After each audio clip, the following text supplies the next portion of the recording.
वो देखें कहना क्या चाह रहा है। लर्निंग आपकी लर्निंग असेसमेंट है 6.3, जिसमें वो कहता है कि डिटरमाइन करें the energy stored in a capacitor of 2 microfarad, यानी कि जिसकी कैपेसिटेंस है 2 microfarad at T is equal to 2 millisecond in learning assessment 6.2, यानी कि आपको 6.2 में जो आपको कैपेसिटर वाला क्वेश्चन दिया गया था उसने 2 मिली सेकेंड पे अपने अंदर कितनी एनर्जी स्टोर कर रखी थी वो आपने उसको फाइंड आउट करके देनी है। सबसे पहली बात बच्चों आपको सबको पता होना चाहिए, एनर्जी को डब्ल्यू ऑफ टी से मेंशन करते हैं, ठीक है, ये हमने फाइंड आउट करनी है।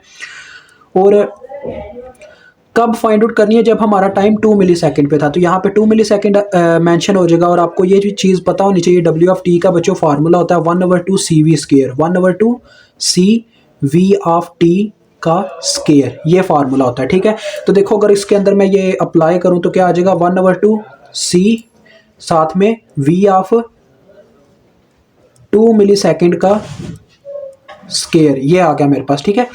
यानी कि टाइम की जगह बस 2 मिली सेकेंड मैंने पुट कर दिया। तो देखो बच्चों ये फार्मूला आ गया। अब मुझे देखना होगा लर्निंग असेसमेंट 6.2 को कि मेरे पास बच्चों 2 मिली सेकेंड पे कितने वोल्टेज स्टोर थे मेरे कैपेसिटर के अंदर। ये देखो बच्चों ये वो ग्राफ है, ये हमारे पास देखें 0, 1 और 2, ये 2 मिली सेकेंड का टाइम है। इसके अंदर अपने कैपेसिटर के अंदर कितने वोल्टेज स्टोर थे, ये देखो बच्चों ये वेव फॉर्म का ये पॉइंट बता रहा है 12 वोल्टेज स्टोर थे 2 मिली सेकेंड के ऊपर, यानी कि हमारे पास वो वोल्टेज की वैल्यू कितनी है, 12 वोल्ट है। तो डैट्स वाई यहाँ पे बस आपने 12 पुट करना है और कोई बात नहीं है।